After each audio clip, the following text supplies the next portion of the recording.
Well, kia ora to you. If you have ever said the words, I'm not very confident, or I can't put myself out there, or I feel like a fraud, or oh no, I could never get up and speak in front of people because I'm not very confident, or I don't know what to say, or if you've ever had any comment fly out of your mouth about the fact that you are lacking in confidence, I'm here to help you write a new story.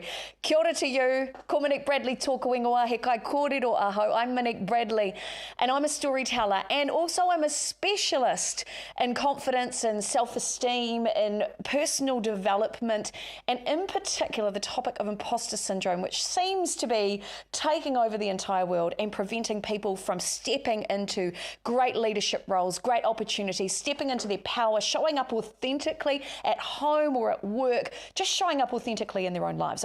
As you can tell, I'm pretty passionate about the topic, and I'm here to help you shift a few of those self-limiting beliefs today and help you create unshakable confidence. Now, there's a few people who always say to me, oh, but Monique, you say you're a storyteller. What does that actually mean? Look, that's a really good question. So I thought I'd give you a quick bit of background about who I am and what I do. So let's take a look at this. When I say that I'm a storyteller, I'm not just that sort of person who sits around holding hands with people around a campfire and singing Kumbaya. It's not that type of storytelling. I'm a professional storyteller. So I look at the way that stories impact us on our media and marketing. I look at stories that impact us as leaders, and most importantly, the stories that we tell ourselves, because that's really the core of how we create success in our lives. I'm a keynote speaker and MC. As a speaker, I'm a specialist on the topic of imposter syndrome. I have had many years of experience as a TV presenter, and today I'm really excited to be launching this series called Real Talk with Monique Bradley. I'm super excited. I'm also a podcaster. I've had a pretty successful podcast online called Uncovering Authenticity. I'm also a trainer, and I'm a coach, and I'm a specialist in helping people identify those stories that hold us back and change those self-limiting thoughts and beliefs so that you can achieve success. You can put yourself out there. You can be your confident and authentic self. Okay, but how did I get there? Well, it's a really interesting journey. I knew I wanted to be a keynote speaker on the topic of storytelling, but I never knew I would dive down into how stories really impact us at that subconscious, self-limiting, lack of confidence kind of imposter syndrome space. How that happened was about a year and a half ago. I was doing my master's here in New Zealand. I did a master's in creative practice focusing on the topic of keynote speaking. So I had to look at my practice, but I also had to look at myself. So I had to understand what it takes to be really confident as a speaker. And I learned so much about identity, and that took me down this pathway of understanding that so many people don't understand who they are, or how they want to take themselves out to the world. And because of that, they were really lacking in confidence, or it was starting to affect them in that space of, having anxiety or panic attacks about having to address people, as an example. And about a year and a half ago, when I started this journey, I was actually emceeing a networking event. And there's about 80 people or so in the room. And I was up there and I was talking to everybody and doing what I do. And this man came up to me and he said to me, gosh, Monique, I've been watching you and you've been talking to everybody, and then you'll get up and MC, and if something goes wrong, that's no problem. You just keep everything going. You make everybody feel comfortable and confident. I wish I had that level of confidence. Now, this was a really high-powered businessman, and I thought to myself, yeah, but look at all the things that he can do. He is amazing. He is dealing with multi-million-dollar business opportunities. Where was that lack of confidence coming from? And he said to me, Monique, I wish I had confidence like you. And I was quite shocked. And he said to me, how are you so confident? And I looked at him and I said, because I know who I am, I know how I serve, and I have absolute unwavering faith in my ability to deliver. And I remember in that moment, he kind of paused and he went, wow. And I remember I kind of paused and I went, wow. And I thought, I must remember that, because if you had have met me 10 years ago, 15 years ago, 20, 30 years ago, I never could have told you that. So just to jump back and give you some context, I grew up like most kids and struggled with bullying. And I'm not going to dive into all of that topic today because we're not at a pity party and I do not play the blame game. But like most of us, in fact, about 80% of every audience I speak to, I know, has experienced bullying. And how do I know? I can see it from their body language largely. I can see it that when I bring this topic up, I see people start to want to protect themselves, or people openly admit to me that they're grateful for me to bring this topic up because they also have experienced bullying. So of course, bullying, especially when you're young, has a real impact on your self-esteem and your confidence. But even more deeply, it starts to help you formulate, as a young person, your sense of value about yourself. It's what we call our self-concept. And especially under the age of 6, science shows us that our brains are like sponges, right? And so we absorb all these bullying messages and these stories as truth, even though they might not be. And we can look back now and we can go, actually, those messages weren't correct. What was I thinking? Well, your beautiful baby brain didn't understand what those messages really meant. And we create a belief around those stories and those instances. And I'm going to go more into the creation of those beliefs in today's show. So that kind of happened to me, and my parents could see that my gift is obviously my ability to talk. I was speaking in sentences before I could even walk. I had an extraordinary gift when it came to language and telling stories and communication. So my parents actually put me into performing arts, and that was wonderful. It was so good because suddenly when I was up on stage, the bullies couldn't touch me. And I also knew that by finding my gift, which was my voice and my words, by really honing into that, it came with this incredible superpower. I felt invincible. And of course, the louder and more confident I became with my voice, well, I think that kind of terrified the bullies a little bit because, was I going to tell on them? And while I didn't, because inside I was still deeply unconfident, I appeared extrovert. Now, I want to add a bit of a disclaimer here. Here's a bit of a truth bomb. Being an extrovert does not mean you are confident. In fact, what happened to me was, while I may have been able to get up on stage and tell a whole lot of stories and appear really confident as a performer, and I have been, I did a degree in theatre and film, I studied at TVNZ in film and television production and did a lot of on-camera work. I've done more than, 1,000 video content pieces. I've worked in live television. I've had my own TV on Sky TV called Easy Living with Monique Bradley. I have done so many amazing things. I've worked in numerous TV commercials. I've been in 4 feature films, 2 New Zealand and 2 international. While I've done all these things, being a confident performer is very different from being a confident me. And in fact, these images that you're seeing here, these words, this was pretty much my daily narrative for most of my life, to be fair. I would always believe, based on the stories I believed about myself, that I wasn't smart enough, I wasn't intelligent enough, I could never be a TV presenter because I look a bit funny. I was actually told that by an agent who said, "You'll never be credible in television, Monique, because you're a little bit odd looking." Thank you very much. I always thought that I wouldn't be a successful business owner or entrepreneur because I wasn't terribly good at numbers. Actually, I am really good at numbers. I didn't think I would ever be anything because I was a morbidly obese kid. I spent most of my time, up to the time I was 20, as a morbidly obese human. I never thought that I would be acceptable in the industry I wanted to be in. And most importantly, the big words right in the centre, I was told for most of my childhood, right through school, everything that I just talked too damn much. And in fact, I do recount pretty much every school report had a message on my school report. Monique is a very vocal member of the class, and she would do better if she spoke less, listened more, and applied herself. So, of course, when you have these messages over and over again coming at you, you start to believe they're true, right?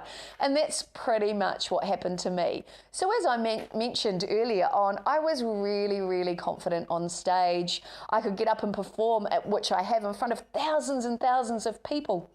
And yet I was racked with crippling anxiety and panic attacks because I had zero confidence being Monique. So part of this journey and my research journey has spanned more than 25 years in understanding how storytelling actually contributes to us being confident or not being confident. And I remember probably about 13 years ago, in fact, I remember being in a situation where I'm an award-winning children's entertainer as well, and magician, and I'd done this amazing kids show, and I'd come away and the kids had been fantastic, and I remember being so desperately unhappy and thinking, I've given so much to these kids, and yet I don't really know who I am. I don't really know what my values are. I can talk about it, but do I feel it? Is this honest? And I had this moment, which I believe happens to all of us, especially as we're heading into midlife, where we start to go, have I just lived, 35 years of my life or 40 years on autopilot? What's actually been going on? Because I remembered that when I was young, before all this started, my self-concept was very much about, I love telling stories. I love telling stories to others. I love entertaining them. I love making them laugh. And I remember having this moment with myself where I was sitting having a panic attack on the couch, and I asked myself this one question. I knew who I was when I was really little. I came into this world with a gift. And where the heck have I gone? And that was the moment that changed everything for me. That was the moment where I started to think, wow, I've been living my life based on other people's assumptions, based on other people's beliefs about me. Who actually am I? And then my next question to myself was this, because I don't like to muck around. I had a meeting with myself and I said to myself, all right, Monique, what are you going to do about it? And that was where everything changed. So that led me down a path of trying to understand, what could I do internally to change how I think about myself, how I feel about myself, how I own my gifts. What is being authentic? What is authentic confidence? Not Monique who can get up and sparkle and shine on stage, but Monique who sparkles and shines in her own life, unapologetically as herself. And so that led me to a huge amount of research to try and understand this one question. What creates confidence? What is authentic confidence? And that led me into the work of so many incredible people who operate in the world of neuroscience and confidence and imposter syndrome, people like Joe Dispenza as an example. I looked at a whole lot of stuff from Tony Robbins and I thought, cool, I understand these messages, but what does that actually mean for me? And even just a couple of years ago, I read some great work from Brené Brown, Dr. Brené Brown, who said that authenticity and confidence, I'm going to add, is actually a daily practice. And that really jarred me because it made me think, what do you mean? Because even talking about authenticity, oh yes, I'm really authentic, also almost makes it a bit disingenuous, right? It almost makes us think, why do I have to say that I'm confident to be confident? Or no, why do I have to say I'm authentic to be authentic when it feels really authentic and unauthentic to say it? It's super confusing, right? And my brain would go around in circles trying to answer this question, what creates confidence? And the way that I see it is that prior to certain stories coming into my life, or if you think about when you were born, we come into this life as babies and we don't know what being confident or not being confident is, right? We only know those real basic primal things, that we are hungry, that we have soiled our nappies or our diapers and need to have them changed, that we are tired. We understand those basic primal needs of what it takes for us to truthfully and authentically have our needs met or communicate. And somewhere along the way, something changes. Somewhere along the way, we become hardwired to try and fit in, to be acceptable. And that's a real challenge, right? So that led me, as I went through my master's journey, it led me down this pathway of understanding what are those influences that affect us when it comes to being authentic, when it comes to us lacking in or developing confidence. What does that actually look like? Because essentially, what my research showed me is that over those years of listening to those voices of others that, especially when we're children, seem to be influential and correct, that we trust authority figures like teachers, or it could be in some respects for some people, it could be parents or cousins or siblings or the media. It can come from anywhere, or being told off that time by a random stranger who said you were being too loud at a concert. Whatever those influences are, somehow we deconditioned ourselves from being authentic, from showing up as we are okay in our own skin. So I thought I'd show you what the 4 key influences are that lead to our deconditioning or taking us away from who we are confidently and authentically. And here they are.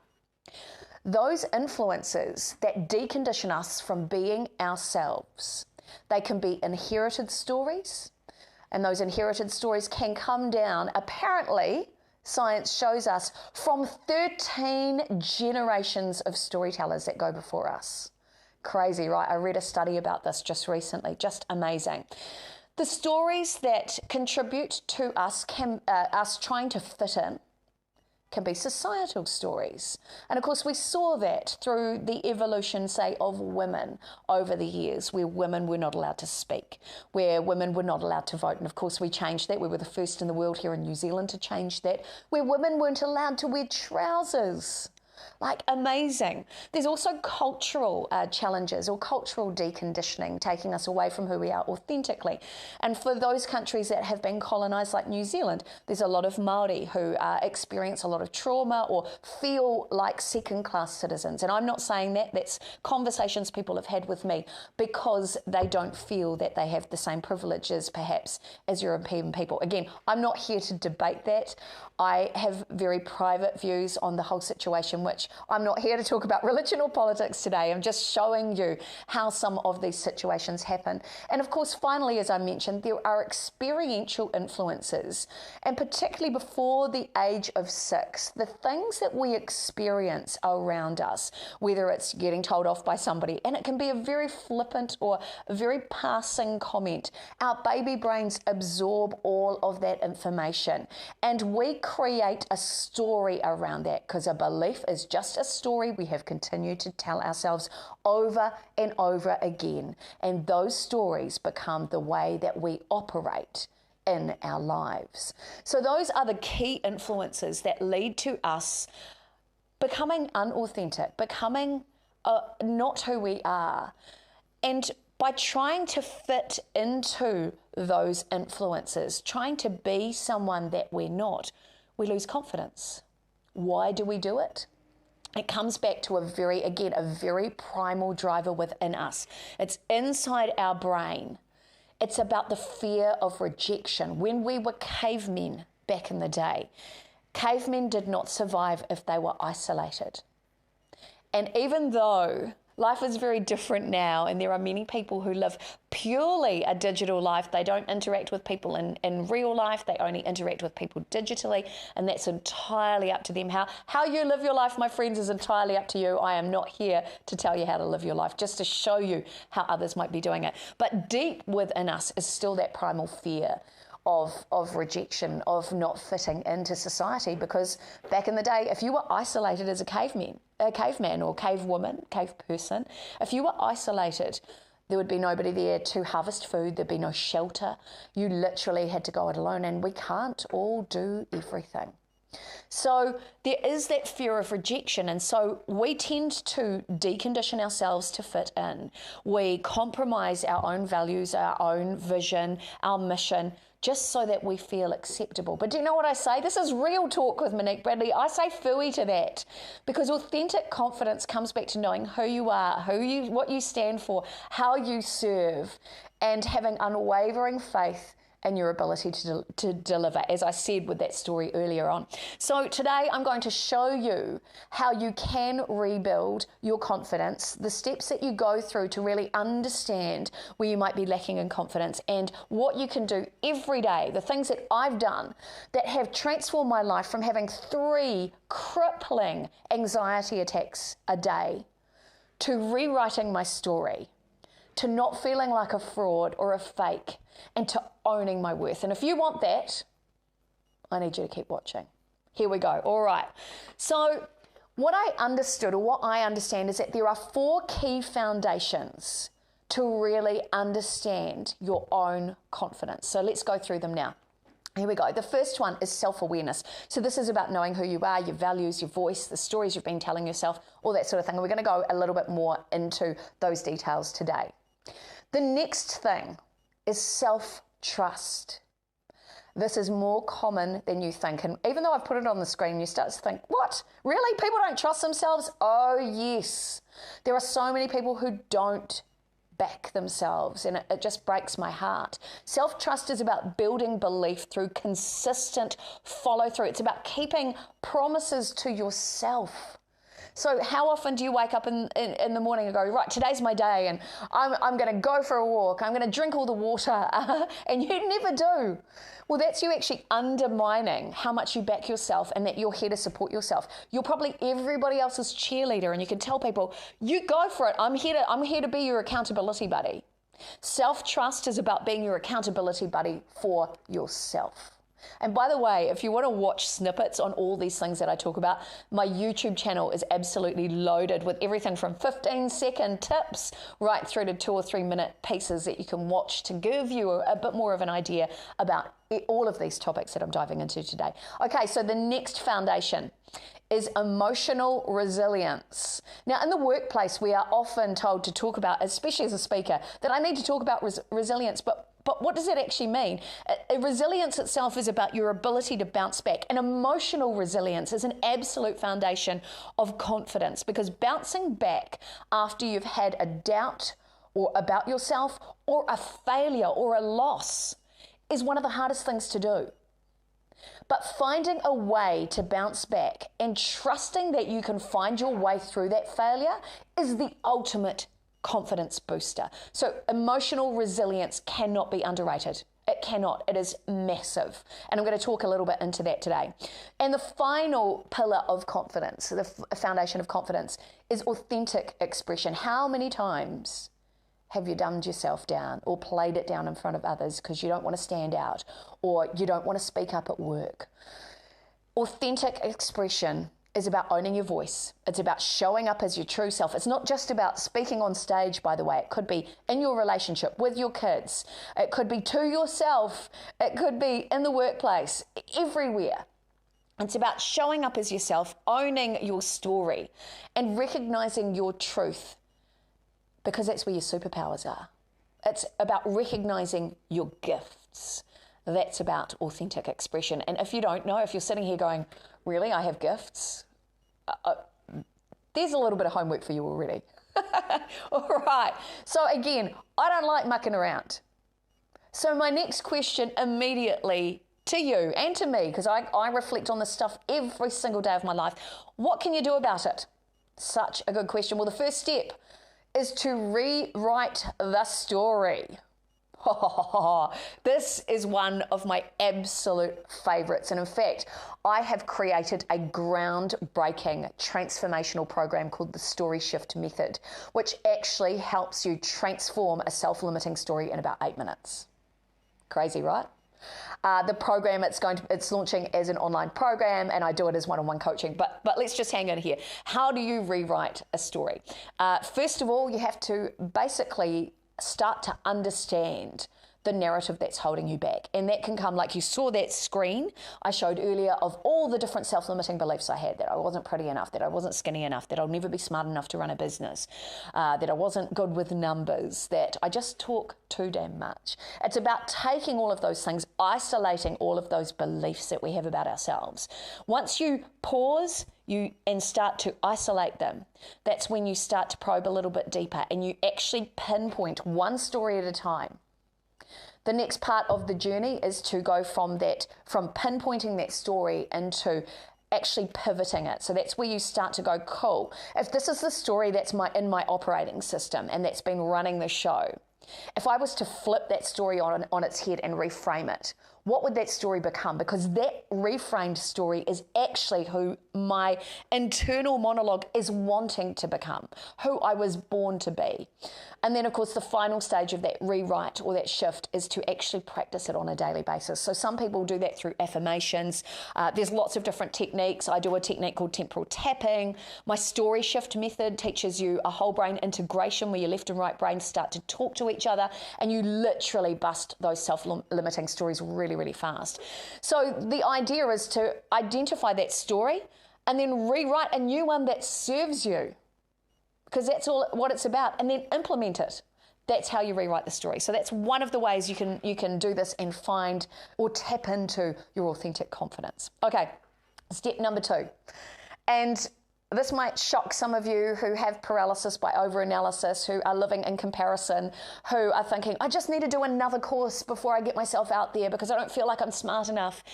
I can't do a video today because, my hair doesn't look right. Phooey. Phooey, I say. My suggestion to you is act before you're ready. Confidence does not come from waiting around until the timing is right. It comes from taking action. Confidence grows like learning to cook. It grows incrementally by taking one step at a time. It's like a muscle in the gym that you build through repetition.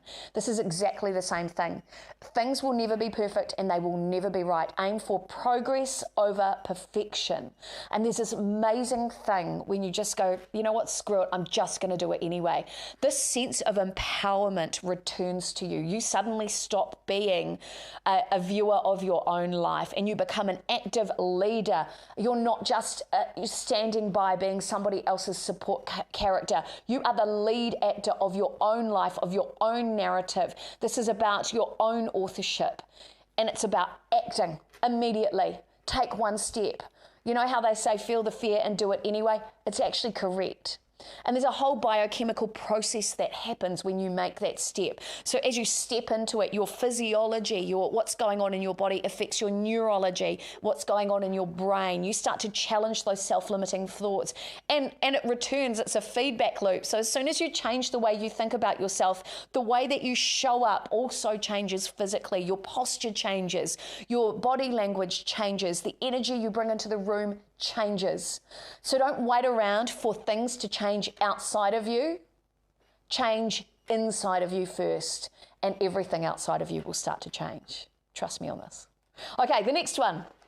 I want you to make and keep small promises to yourself. Self-trust, as I mentioned, is one of the best ways to build confidence in yourself. So if you decide that you don't want to drink anymore, or you want to go walking, or you want to drink the water, actually drink the damn water. Keep promises to yourself. But here's the thing, the key to success and making change is don't write a whole list of 365 changes that you need to do immediately. Choose just one. And keep repeating that and keep repeating that and keep repeating that until you no longer think about it. And then over time you realize, oh, I didn't have to think about it. It just happened automatically. It's like, when you learn to drive initially and you're thinking about every single step. And now probably where you are in your life is you can drive somewhere and be talking to somebody in the passenger seat, and you've got there while you've been singing along to your favorite music. And it all happened automatically, or you get to a destination and you can't quite remember how you got there. That's because it's now hardwired into your subconscious. And behavioural changes are exactly the same. I knew somebody who, dare I say it, who wanted to strengthen her pelvic floor. And if you're watching this, you know who you are.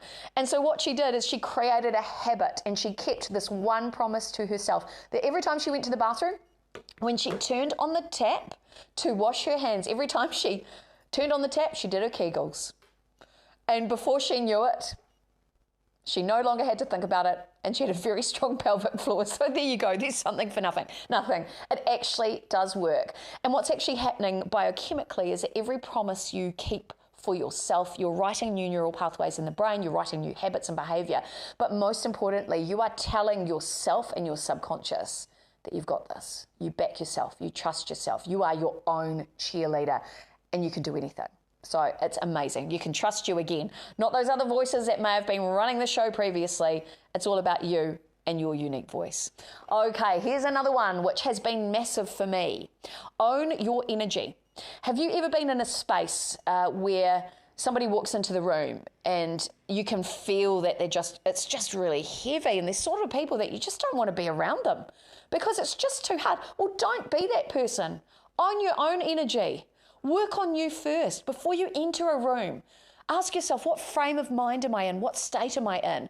Who am I becoming? How do I want to be perceived? And own your energy. Show up into that room like you deserve to be there.